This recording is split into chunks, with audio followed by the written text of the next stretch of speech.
This is ancient Rome, the heartbeat of an empire, birthplace of one of the greatest civilizations on Earth. Written in stone, its ruins tell a remarkable story. It's the world's first metropolis, erected of concrete and marble, built on a swamp with extraordinary engineering. Buried beneath modern streets are the pillars of Rome's power, inspired by ambition and driven by innovation. Today, archaeologists are piecing together newly found fragments of a city and of a people who profoundly influenced the world.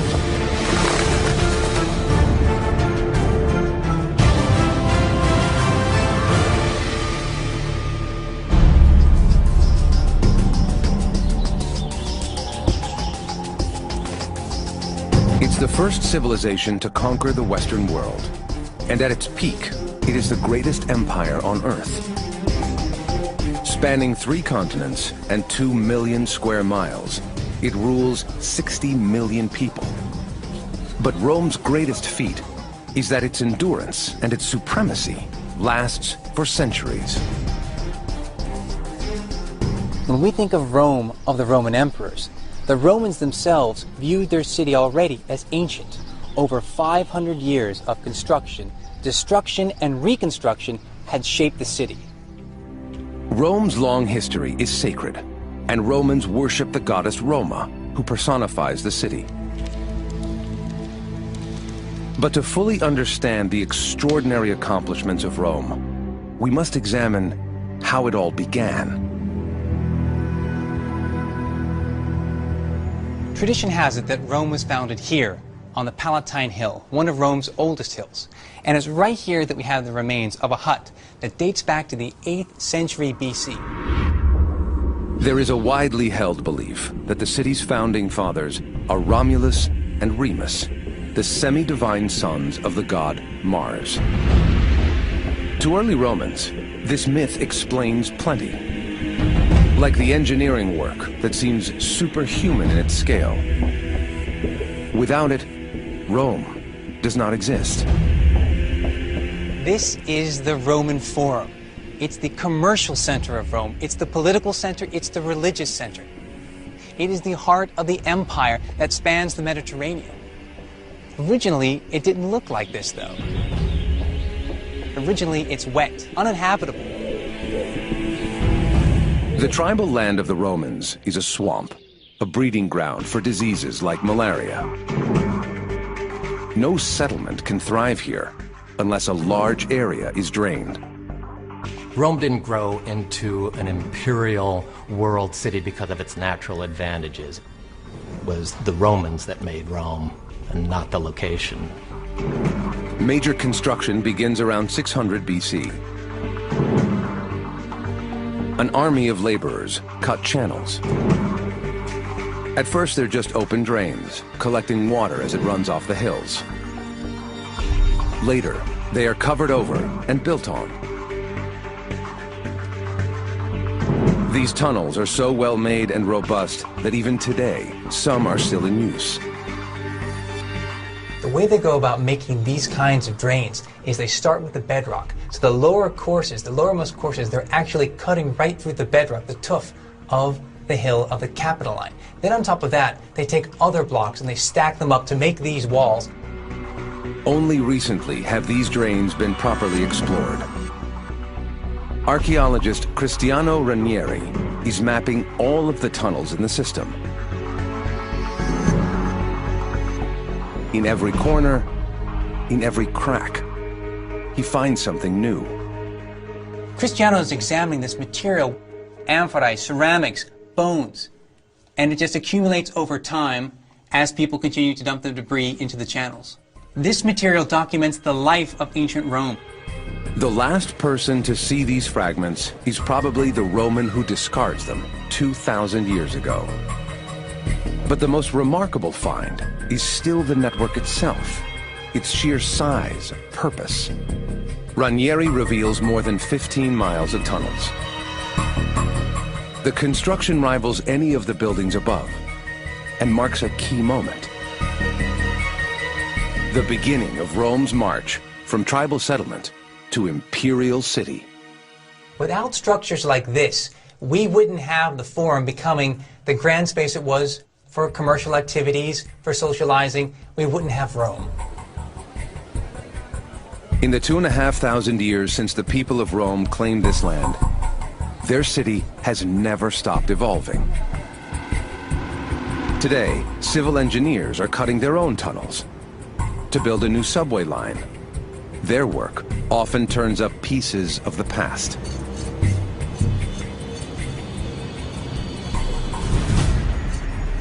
The amazing thing about being in the city of Rome is that there's always something new to discover. You can dig anywhere in this city, and you just don't know what you're going to find. These ruins are found on the planned site of a subway exit. In its time, this is an imperial building with a public role in shaping the city. This piece of stone hung on its exterior. The name is Fabius Felix Passiphilus Paulinus Vir Clarissimus et Illustris Prefectus Urbis Studii Suis. This discovery is very important, maybe to understand the function of the imperial building. It's a public building dedicated by the Prefectus Urbis, the closest thing Rome has to a mayor. The office supervises the import of grain. It controls the police force and maintains the roads, the drains, and the water supply. But its main duty is to oversee planning and building. It dates back to the early days of the Roman Republic. And from the beginning, its holders have tried to forge order from chaos, to manage and map a city that changes with every passing year. Sometimes we tend to compress it and imagine the Colosseum was always there and these, grand imperial Rome was always there. Ancient Rome was not one place. Ancient Rome lasted a long, long time.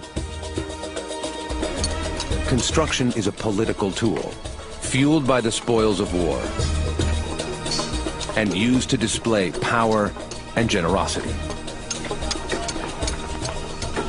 One of the fundamental spurs to building is personal glory.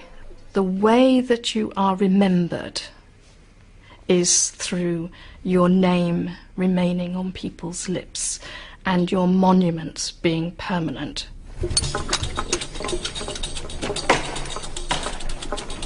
Rome's skyline becomes crowded with temples and monuments. The Theater of Pompey, the Forum of Caesar.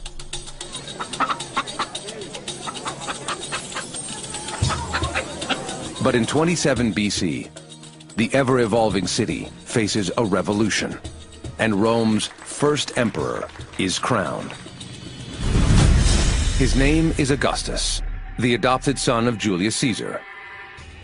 For nearly 20 years, he's fought for control.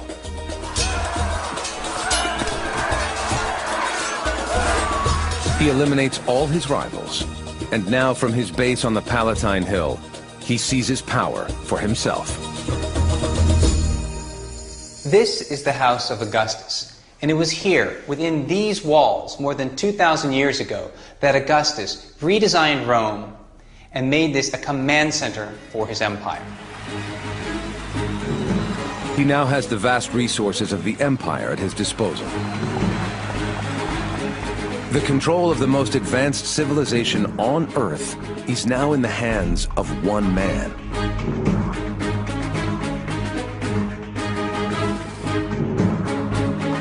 This is the golden age of Rome, the result of the most extraordinary feats of construction that the world has ever seen.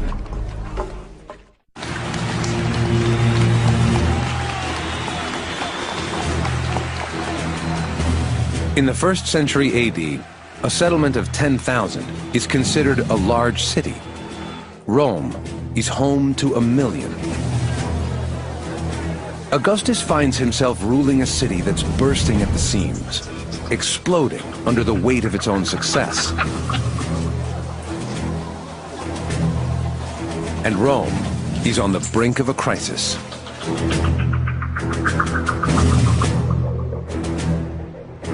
In the 200 years between the 2nd century BC and the reign of Augustus, Rome's population quadrupled. The city was thriving, but there became a new issue: waste. From the beginning, the Romans get their clean water from the Tiber River. Unfortunately, it's also where many of the city's drains are dumped, and it's contaminated.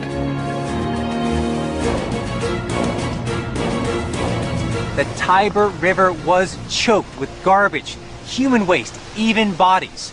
You wouldn't want to drink out of the Tiber River anymore. So begins one of the greatest construction projects in the ancient world.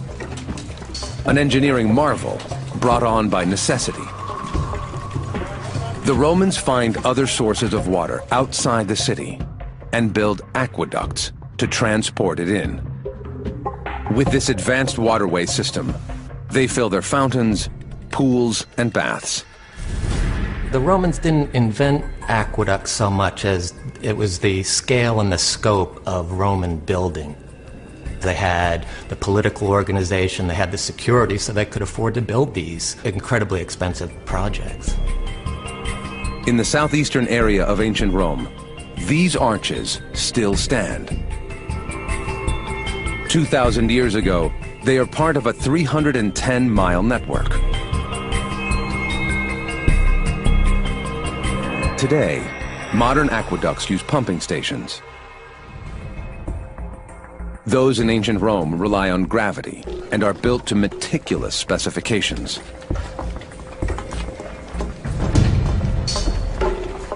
This aqueduct, the Aqua Claudia, is at least 40 miles long. It drops at an average of about 1 foot in every 400. These great arches symbolize the genius of Roman engineering.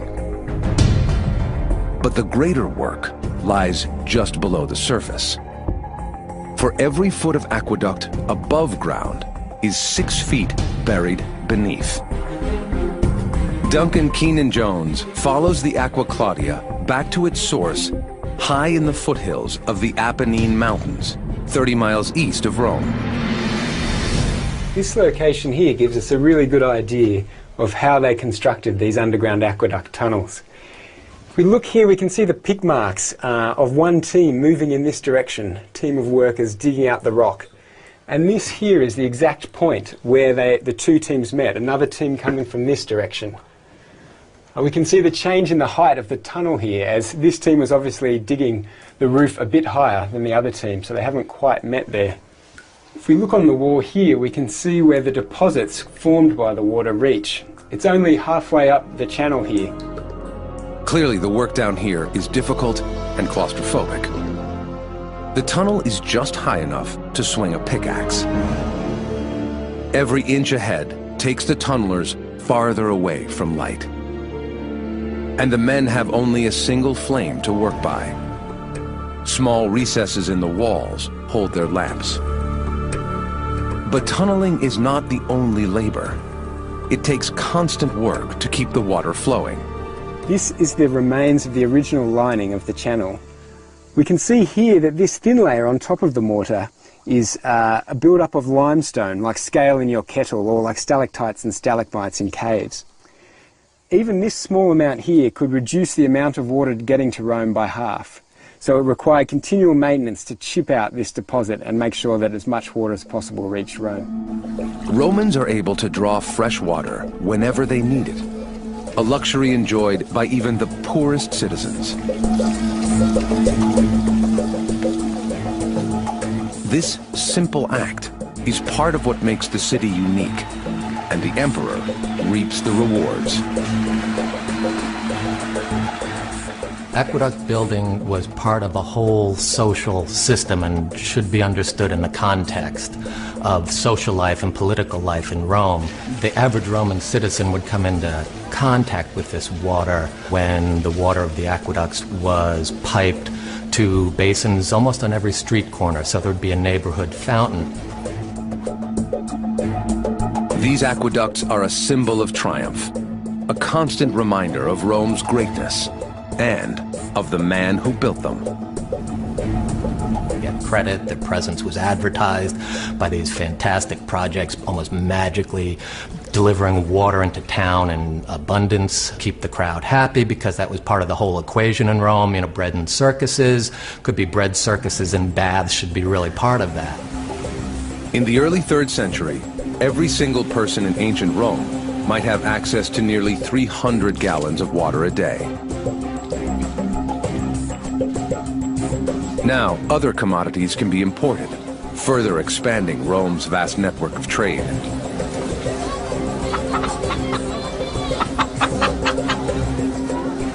Under Augustus, Rome looks more like a modern city. It has suburbs and slums, houses and tenements, public spaces and back streets. Augustus creates Rome's urban cohorts, its first police force, and its fire department. But he also makes his mark through extraordinary ambition and wealth. In his own words, he turns a city of brick into a city of marble.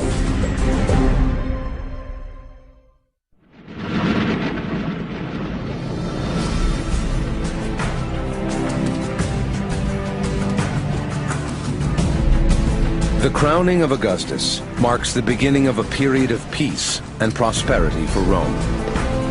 The emperors who follow live by his example. Generations to come live by his laws in a city that he redesigns and rebuilds.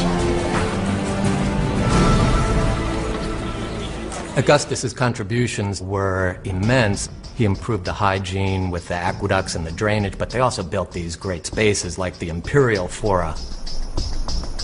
These great public spaces are the heart of Rome, where trade, entertainment, law, and politics are played out.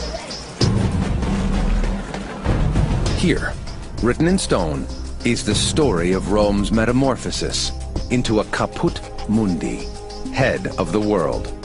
The old Forum of the Republic is a jumble of temples, paths, and statues. But next to it, Augustus builds something different. Rows of columns, clean lines laid out in a disciplined grid, built to intimidate.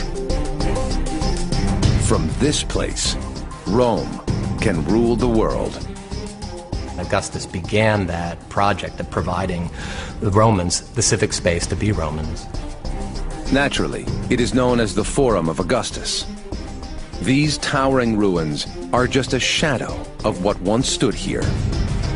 It is used as a meeting place, but also houses a massive temple to honor Mars, the god of war.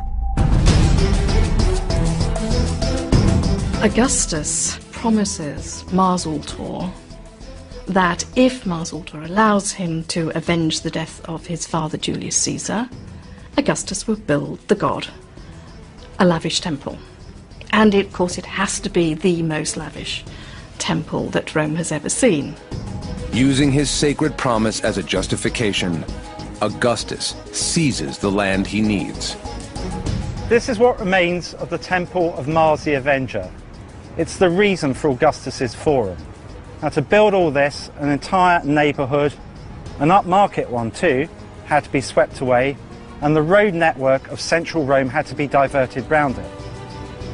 Now, not surprisingly, it took 40 years to build. The ruins are littered with pieces of finely worked marble. It covers every surface here and is purposely chosen. White marble represents purity, endurance, and refinement. It is as compelling a sign of the emperor's position as his purple robe or his oak leaf crown. He is the only one with the wealth to use marble on such a scale. Rome's white marble comes from the mountains of Carrara, 200 miles to the north. The ancient Romans were the first to quarry on a large scale here, and today the work still continues. That's Julius Caesar who begins quarrying marble here in Carrara, but it's not until Augustus that the pace really quickens, as the emperor decides to transform the city of brick into the city of marbles. Modern machinery is used to quarry 1.5 million tons of marble from Carrara each year. Back in the 1st century, it's left to pure manpower. The quarries of Augustus are run like a military operation. At the height of empire, as many as 27,000 men, and that's the equivalent of 4 to 5 legions, were employed in quarries throughout the empire. Whenever they could, the Roman quarrymen would exploit natural fissures in the rock when prizing away blocks. Otherwise, they'd gouge channels into the quarry face and on the shelf above. Holes would be drilled above the block, wooden wedges would be inserted into them and doused with water. As the wood expanded, it would create a natural fault line in the block. With simple tools, quarry workers extract marble blocks and prepare them for transport. These are actual Roman tools found in this very quarry. The larger pick heads would have been used to gouge channels in the quarry face itself. But these smaller ones were used for roughing out the block, a process that concluded the extraction. A special group of quarrymen called the quadratarii would basically square the block, removing the excess stone and making the blocks lighter for travel. Once the blocks are prepared, the Romans carry them a mile down the mountain, and then 200 miles back to Rome. After extraction, the blocks would be loaded onto wooden sleds, and they'd be lowered very, very slowly down the mountain on sled runs made from compacted rubble and detritus from the quarry. Once they reached the valley, they'd be loaded onto carts drawn by teams of oxen who would drag them all the way to the coastline a few short miles behind me. Brilliant white Carrara marble adorns most of imperial Rome. Augustus also dresses his forum with materials transported from all over the empire. Every slab is a statement, a testament to progress. We're now standing in the Aula del Colosso, the room of the Colossus. And if you look at the checkerboard floor below my feet, you'll see 2 of these different kinds of marbles.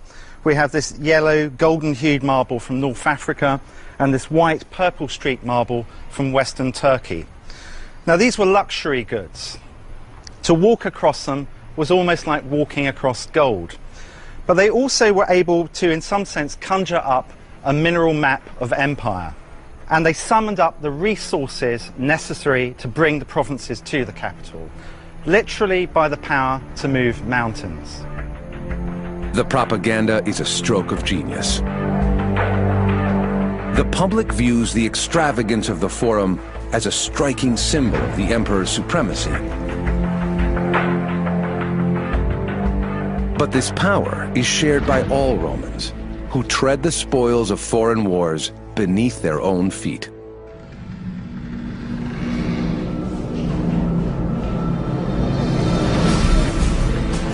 Augustus strategically proclaims, not I rule, but we rule.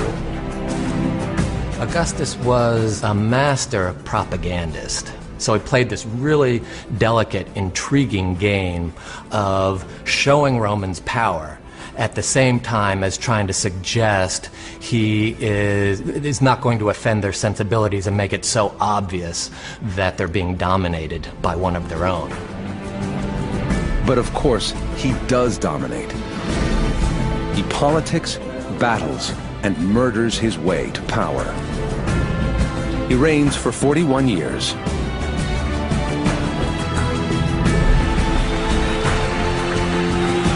And when he does, he is the only ruler that most of the people have ever known.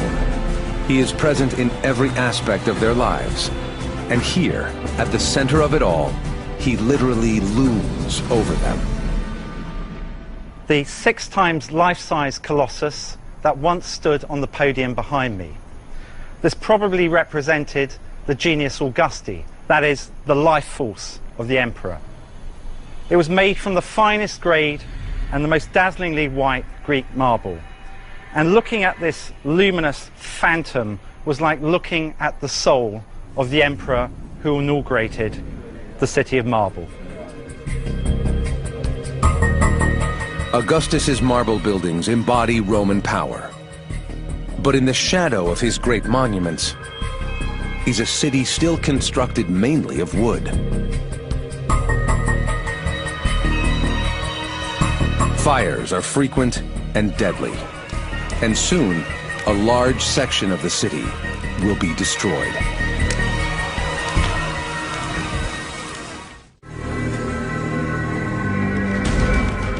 Rome is famous for its gleaming white marble. But this isn't the city that most Romans know.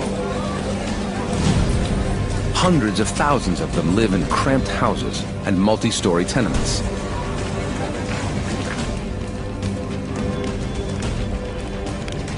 They use open braziers for heating and cooking, presenting a constant risk of fire. And the city's greatest vulnerability. Time and time again through Rome's history, fires break out. They break out frequently because so much of Rome, the residential quarters, are high-rises made largely of wood, and the fire can spread quickly through the narrow streets. But there is an important byproduct to this destruction. It allows many emperors the opportunity to rebuild the city and to leave their mark. As many as 100 fires break out daily. Most are contained, but some are catastrophic. The worst comes in the summer of AD 64. It burns for a week, destroying 70% of the city's neighborhoods, leaving Rome a smoldering wreck. Nero is the emperor at the time. He is later accused of deliberately starting the fire himself in order to build a new dream city. But some scholars reject this claim. Looking at the evidence today, Nero leads a rapid, effective reaction to the city's crisis. He or his advisors certainly had a pragmatic response to what was a national disaster. The fires are out, but thousands of people are left homeless. Rome must rebuild again, quickly and cheaply. They come up with a new way of building and turn to a relatively new experimental technology, one that only Romans have access to. All throughout the Mediterranean, people have been using mortar for a long time. It's a kind of gluey substance composed of lime, sand, and water. But the Romans come along and do something a little bit different. They add an aggregate, and this creates concrete, and that is extraordinary. It's probably the most important contribution the Romans make to the field of architecture. Mortar holds building blocks together, but add crushed stone, and it becomes a construction material of its own. When the Romans first mix concrete, it is an act of genius, but also the result of a little luck. Normally, mortar would be made with ordinary sand. The city of Rome doesn't have much ordinary sand, it's all volcanic. Put volcanic sand into the mix, and it produces a very particular reaction. It has very unique reactive capabilities with hydrated lime, and in addition, it forms very durable pozzolanic cements. This is really the secret of Roman concrete. Using this ingredient makes top-quality concrete. And so by accident, really, they used this ingredient which gave them a faster setting and incredibly strong and totally superior material. Most importantly, it doesn't have to be quarried. The rubble left by the fire is just recycled. The Great Fire must have created a vast amount of debris, which had to be cleared away. And of course, concrete is an ideal material for making use of that debris. Is, of course, you can put a lot of that rubble into the concrete core. Well, here we're looking at the wall nucleus, or core, of the concrete structure. The actual facing is the chunks of tuff that form this sort of slightly lumpy surface. The ancient Roman builders made an exterior facing for the wall. Then they filled the interior with concrete. The basic technique is to pour the mix between two faces of brick or stone. Eventually, the Romans used timber in a technique called shuttering that enables them to make molds in any shape.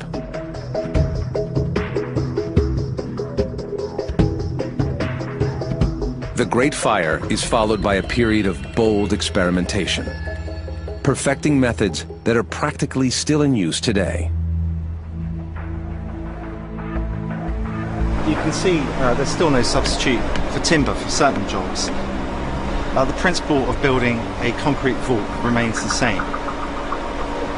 The formwork of shuttering is packed with a slurry of mortar and aggregate allowed to set. Once it's set, the props are knocked away, the shuttering's removed, and a new vault is built. Nero's engineers discover the endless possibilities and begin plans for a new imperial palace. Without concrete, its design would be unthinkable.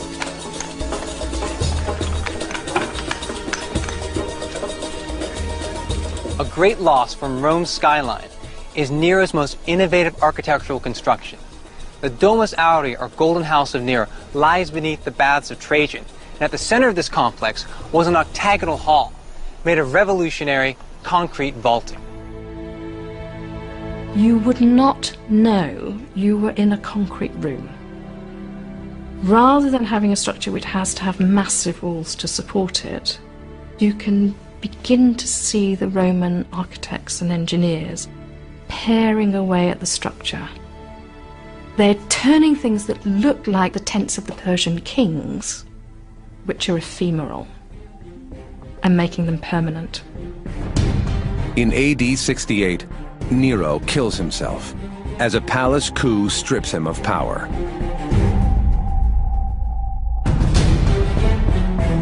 A year of civil war follows, and the new dynasty plans to erase all of his monuments.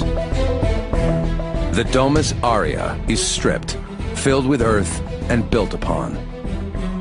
It lies forgotten for 1,400 years.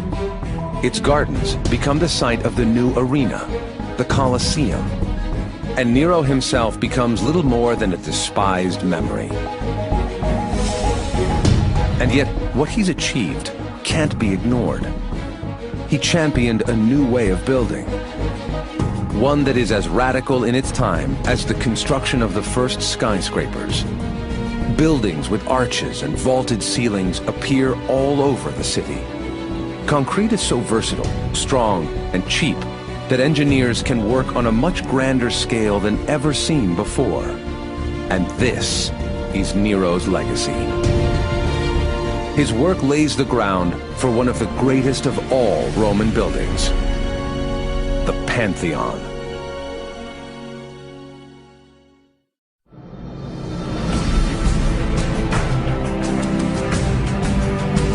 Rome is built on a swamp, from which a city of wood and brick emerges. The Emperor Augustus creates a city of marble. It burns, and Nero rebuilds it. In AD 125, the empire reaches the height of politics, culture, and technology. Then, the Emperor Hadrian builds one of Rome's greatest monuments. Here we are in the Pantheon, the greatest of all Roman domes. It's a culmination of their building technology using unreinforced concrete, and the whole space measures 150 foot wide and it's 150 foot tall. So it's a fantastic spatial experience. The Pantheon is a mystery. That's its attraction. You cannot classify it. It doesn't look like anything you've ever seen. You go into it and the space is a rush that sweeps you up into it, and that's its fascination. Its design is a work of genius. This 150-foot space is held up by a 20-foot thick drum. Inside there are actual hidden voids right the way within the structure, like a honeycomb, and they are lightening the structure. A structure like this requires a balance of strength and weight. The walls of the drum must be 20 feet thick, but the combined weight of placing a dome on top might cause a collapse. The builders make voids in the walls to make them lighter, but crafting the dome requires all of their ingenuity. By this point in Rome's history, its engineers have been experimenting with concrete for more than 300 years and know how to alter its mix, so the higher it goes, the lighter the load. You start from solid travertine aggregate, which is the heavy and compact material, working up through tough brick and finally pumice. So right at the top we have the lightest of all possible material, lighter than water, and then finally the oculus, which is actually, of course, pure air. The key to its stability is a ring of stone at the dome's highest point. It's the focus of all the pressure. Each section of the vaulting pushes on this ring, and the equal forces on all sides cancel each other out. It's a neat, practical solution, but it also creates a tremendous visual effect. On a clear day, the sun shines like a spotlight into the space below. The oculus of the Pantheon could be said to just be an engineering necessity. But the oculus also is very much in fitting with the use of the Pantheon as a place for the emperor to give judgment. Romans believed that the gods should see when they were making judgment, that they should be doing it in the open air. And so the oculus allows, if you will, all the gods to look in and know what is going on in the Pantheon. And yet, it still holds its secrets. Today, visitors are so eager to see inside the Pantheon that they forget the building's exterior. The feat of building the dome is matched out here in the portico by another constructional enterprise of almost equal magnificence. To Mark Wilson-Jones, it's only by looking closely at this part of the structure, its vast columned entrance, that you really understand what the Pantheon means. Here we have 16 sumptuous Corinthian columns, but it's when we look at the shafts that we see something really astounding. They're 5 foot wide, 40 foot tall. That means 50 tons each. But when we look at the details of this part of the building, there's some singular features that lead us to believe that the Roman building machine may have hit its uppermost limits. He sees signs that the builders had reached as far as they could go. This may be the greatest building made by the greatest engineers of the greatest empire in the ancient world. Wilson-Jones sees both Rome's peak and perhaps the beginning of its decline. From these extraordinary heights, there is only one way: down. In the 2nd century AD, Rome attains its greatest power: expansion and prosperity.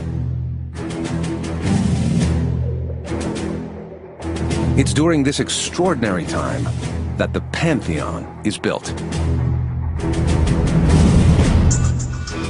This cylindrical chamber is 7 stories tall and crowned by what is still the largest unsupported concrete dome anywhere in the world. At its front is the rectangular portico, 16 columns, each one 40 feet tall and carved from a single piece of Egyptian granite, weighing over 80 tons. The Pantheon has long been a symbol of Roman dominance, a reflection unchallenged in the ancient world. But those that look closer at this building find flaws. This is the Pantheon. It's one of the most impressive things that the Romans built from the ancient world, and it's one of the best preserved monuments from antiquity. But take a look at the portico up there. Above it is the start of another one, and that doesn't make any sense. This is where the column's rectangular entrance meets the drum of the main building. Above the line of the V-shaped roof, there's another joint. Did the Romans intend to build the entrance even higher, but think better of it? Lots of people have been trying to get an explanation for this phenomenon. It's puzzled architects since the 15th century. It's a strange puzzle, but it seems to have been begun all as part of one unified project. And then, presumably, something went wrong. Has ancient Roman technology finally hit its limit? After centuries of improvement and innovation, have the builders' ambition outstripped their ability? This building was the product of a massive operation. The columns shipped all the way from Alexandria. And here, Mark Wilson Jones believes he has spotted the weak link. You know, that's a long sea voyage. We know that there's plenty of shipwrecks with columns, in fact, at the bottom of the Mediterranean. This is the kind of scenario that we could expect. He believes that Hadrian's architects faced a difficult choice. And then what would happen? I think the instruction must have come down from on high that the building needs to be completed, even if they have to have second best and make recourse to a set of 40-foot shafts that they could divert from another project. Using this theory, it is now possible to reconstruct the Pantheon as it was originally planned. Then the design, magically everything rises up. The main portico would have been as high as the second pediment. So then, instead of this rather enigmatic building, we would have a much more perfect unified project. Instead, they make a practical, pragmatic choice. And this is the building that we have today.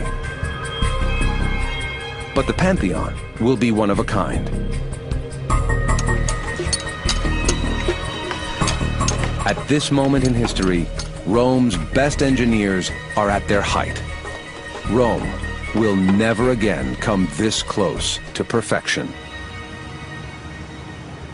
This is Roman construction near the apogee of its powers. They certainly couldn't have done it 100 years later, that's for sure. The city of Rome grew because the empire expanded. It was run by men who demanded more and better and paid for it with conquest. When the power of the empire faded, so did the city. There came a time when the glories of Rome were just a memory. Its organization, its technology, its ability to build were gone too.